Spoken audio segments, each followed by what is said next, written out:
Hi everyone, this is Terry. Today I want to try to solve one of the greatest mystery about our machine, and that is about our bobbin and bobbin cases. I've seen so many questions about this that I hope to answer all your questions in this video.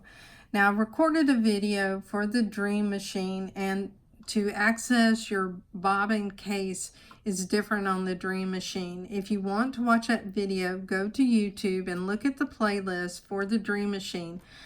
99% of this video will be true for the Dream Machine as well, so you would probably enjoy this video, and there's going to be some information in this video that is not in the Dream Machine video. The first thing I want to talk about are the bobbins that are supplied with our machine. These are class 15A bobbins. It's a plastic bobbin. It is 7/16 of an inch in height. And if you have a Luminaire or a Brother machine, or even if you have a Solaris, you can buy the Brother bobbins, and you'll see the height is 11.5 millimeters or 7/16 of an inch. The part number for these bobbins is SA156. You may go in your dealer and grab a package and you made a mistake and you bought a Class L bobbin. These are Class L bobbins in here. These are pre-wounds that I was fortunate enough to get from a friend because they ordered the wrong bobbins for their long arm machine. Their machine uses a larger bobbin than this. It's a Class M. But getting back to the bobbins, you can see this Class L bobbin is not as high. It's approximately 3/8 of an inch high, where these are 7/16 of an inch. So let's talk about the bobbin cases. Okay, the bobbin case that came with your machine is the one with the green screw. Remember, green. And green is the one that you're going to use 99% of the time. I'll be very honest with you. I use this for all threads. All I do is adjust my top tension. Now, we do have some dealers on our group and just stitching with the Brother Luminaire. If you disagree with anything I say, please post it in the group, because I do want to supply some correct information to people. But if you look at this case does not differ from the alternate case with two exceptions. This one has a green screw and the inside is silver. This one has a silver screw and the inside has a dot. Now, if you happen to own a Dream Machine, you had even more confusion. You had a gray bobbin, and this is for bobbin work, and we'll talk about that in a minute. By the way, this is an optional accessory for the Luminaire. If you look in your manual and see the parts that came with your machine, you'll see you can buy the Bobbin Case kit, which also includes a video, and I'm sure it includes some of the designs that were built into the Dream Machine that were specific to bobbin work. And we'll talk about this in a little bit. Okay, let's get back to the green bobbin case. So the green screw should never be adjusted. Just remember, do not adjust the screw. And the reason you don't is it's been engineered in such a way to work with the thread that was supplied. This is a 60 weight thread, so your machine is set up so that the tension is perfect for embroidery with the 60 weight thread. Whenever you're embroidering, your top thread is going to be pulled to the bottom. So the tension is set on the machine for embroidery so that it does that. When you're sewing on the sewing side, however, you're probably going to be using a different thread. And what's on this bobbin right here is a 50 weight thread. I used this in my last video. I also used this bobbin case.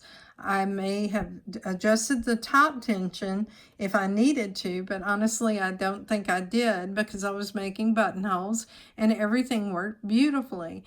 But if you do need to adjust it, just remember that you can. You can wind bobbin or thread and use it inside this case except I would not put the thickest threads, like 12 weight, inside this bobbin case.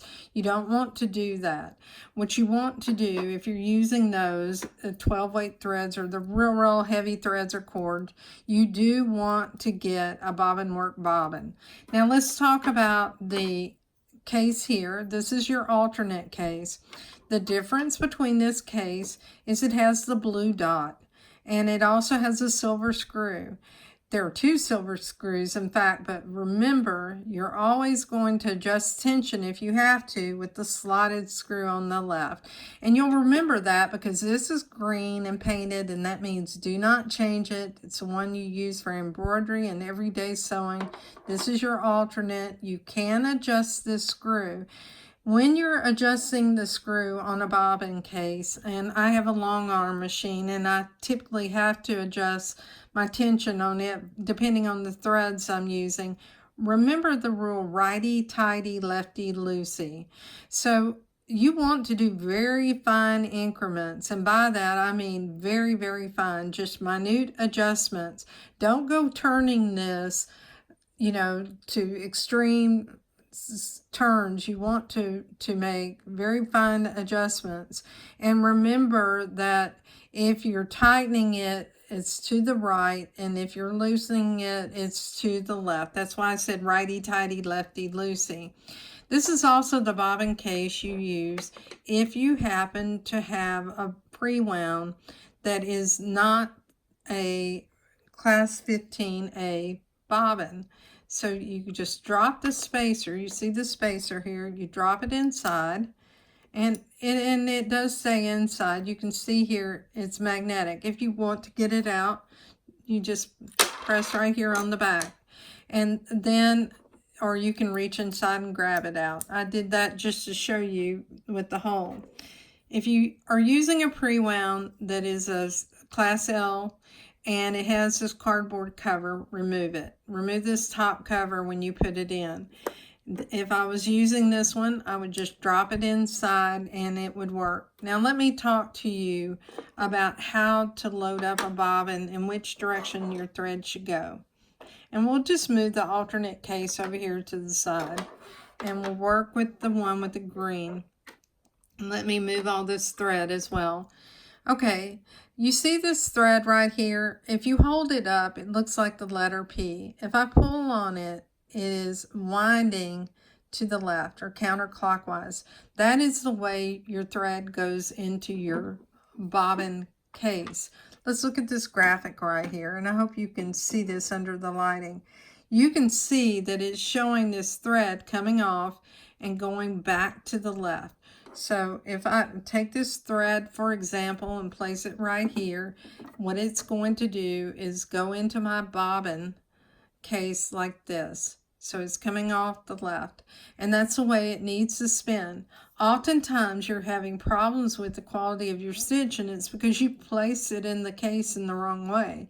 So one of the things I tell people when they're having problems with their stitch or stitch quality or tension, first I always look at whether I place my bobbin in the bobbin case the right way. Most of the time I get it right now. Or I look at rethreading my top thread. And so let's talk about looking at the inside of our bobbin shuttle itself. Now I'm going to move the camera, and I'm sorry for jogging you there for a minute, but one of the things, you have a brush that came with your machine. I absolutely hate it, but it's a stiff brush, and that's the reason I don't like it. But this is also chalk. I'm going to set that aside. You can tell that I've used this quite a bit. Take your brush and gently go in and go around the inside of this. And you can see that I'm not doing this, aggressively, because what you want to do is pick up lint, and you can see the lint right here. This was from the last sewing project that I had. Don't be surprised by the amount of lint that comes off of the thread. You've got to keep in mind that your machine is moving at so many stitches per inch,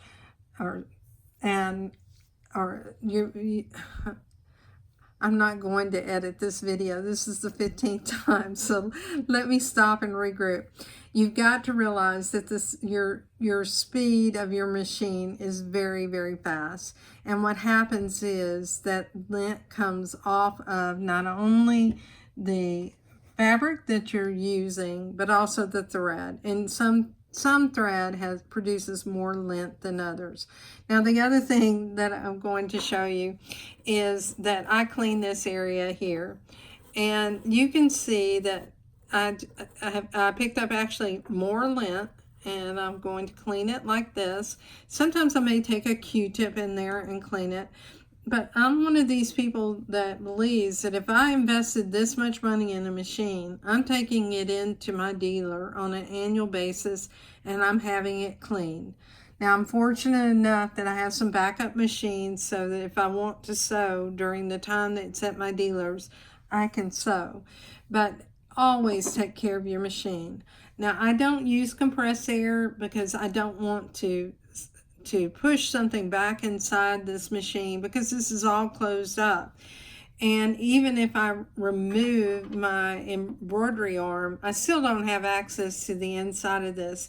Stay away from some of these other areas. You can see there are little small wires. Avoid that. You'll notice there's a place over here that has a kind of fuzzy piece of something. Don't remove that. That's there for a purpose. Okay, let's go ahead and talk about how to put our bobbin case inside the machine. All right, the first thing I'm going to do is I'm going to look for this white dot that's right here. Do you see that white triangle on the top? And let me take my pointer and I'll show you that. And you can also see the white dot right here. So what you want to do is line those up. Now you need to do this more or less at an angle so you can get it under the feed dogs and then also under this metal bracket. Now they are lined up so you can see the white dot and you can see the white triangle. Now I have this in the machine the correct way. And when you own a Luminaire, you have this metal piece. And you can see right now that this metal piece, I have my bobbin cover on there. I'll show you that there's another one that comes with the machine. Take this and just guide it gently back to the back. And you can see that those metal protrusions fit under this ledge and press it down. To remove it, all you have to do is pull it towards you. It springs up and you can push it down to close it. To remove this plastic cover, just pull back on this spring. It's activated and you can remove that cover. You have two covers that came with your machine, and these covers have a protrusion on the back. That protrusion helps keep your thread and your bobbin in place as it's spinning at those high speeds on the machine. Now we'll go ahead and put this back in the machine, and I think I'm going to grab the other one because I have such a long tail. Now remember I told you that it needs to come off like the letter P. You can set it down, look at your graphic. You can take it and have your thread going back the same way as that graphic. Just drop it in to your machine like so. There's this metal piece here. I really like the way it's made on the Luminaire. Your thread needs to go under that and come back over the top and back down. Now, one of the things I want to mention, if you are doing bobbin work and you're using like a heavy thread, like a 12 weight thread or ribbon or something like that, you are not going to take your thread around the top like this. I think I do have a video on bobbin work on the Dream Machine, and I will record one on the Luminaire just to show you that and show you how to set up your machine for bobbin work. Okay, you can use this clear cover if you want. They work the same way, or you can use the one that has the marks. I like the one with the marks. I may have mentioned that. There's a protrusion over here on the side. This goes under this little metal bracket. Lift it up somewhat at an angle like this and just press down. It snaps into place. All right, let's put a foot on the machine and let's talk about just a few more things while we're here. Now what I'm going to do is to go ahead and drop my foot, presser foot, snapped in place. I love the way that I can get these on and off. I'll raise my presser foot. Now, when you raise your presser foot, one of the things you'll notice is your top thread pulls very easily. That's because you don't have tension on it. Those tension discs will close on the top when you drop your foot. And now you can see I'm pulling and it's tight. The other way that you know that this is closed is because this cover's closed. Now what I want to show you, and I'm sorry for jarring the camera, but what I want to show you is I want to lift that. You see that go up? I can tell you years ago when I had a Quattro, I could not thread my machine and I couldn't figure out why. And it was because I had my presser foot down. All right, let's say that what you want to do is you are quilting and you want to pull up your bobbin thread to the top. Normally, if you're going to sew, let me raise my presser foot and get this underneath. Let's just say I was going to sew and I have a piece of stabilizer here. And here's another thing I like about this machine. I really do like this lever. I quite honestly thought, because I have Berninas, why do I need that lever? Sorry for hitting the camera. And you can see as I'm sewing, I didn't do anything with my bobbin thread. And the great thing about this is it didn't jam up my machine. Do you remember years ago when you couldn't sew because you had to make sure your bobbin thread was on the top? Let me cut my thread and let me show you something else. All right, and you can see that bobbin thread is right here on this piece of stabilizer. Now, what if I want to pull up my thread because I'm quilting? And honestly, if you're embroidering and you are embroidering a quilt, and let's say you're doing continuous embroidering, I like to do this because I don't like thread tails in the back. So what I do is I pull up my top thread, and then what I do after I finish all of my quilting, I go through and tie a little knot in that, and then I take a self-threading needle and I bury those threads inside between the layers. All right, let me show you how to do that. All you need to do is put your presser foot down, and then you lower your needle, and I'm pushing the needle button, raise it back up again. And now what you want to do is you want to pull that bobbin thread up. Now I'm going to raise my presser foot, but you can see that my bobbin thread is right here. If I was doing free motion, what I would have done is what is called flossing, and I would have had a different foot. When you're flossing the machine, what you're doing is you're grabbing your thread by going from the front to the back under your foot, and what it does is it pulls up that bobbin thread. Now these two threads would be on the top of my project, or if I want to bring them up here to the back of the machine and lead them over to the side, I can do so. If you're quilting, one of the things you do when you're quilting is you oftentimes don't want the appearance of those threads on the back. So what you do is you have what's called a jumper piece. So what I'm going to do is pretend that this piece right here is my project that I'm sewing on with my jumper. I'll put this down, I'll start sewing, and I get to the end, and then what I do is I put my other piece right here and I start sewing. That way I don't have those unsightly threads on the back, and let me show you that. And by the way, it was from a project, and this is anti-soft and stable. But you see that I can cut this right here, and I don't have the little ends on the back where it's all tied up in a knot. And when I'm piecing, I do that because I like the appearance. I know this is a lot of information, it's a long video, but I do have one more thing that I want to share with you. Inside our accessory box, we have these bobbin clips. I really think these are very innovative. And the thing I like about it is, first of all, your bobbin threads can snap inside this for storage. You also can snap these together. You can see this here. They fit into that little groove. And you see it's open here. It fits into the groove. And then there are protrusions inside the lid of your box. Now, typically I buy more of these from my dealer. And by the way, when we're talking about shopping, I like to shop at my dealer. Somebody is spending money for brick and mortar just so I can sew. So you better bet that most of my supplies are purchased at my dealer.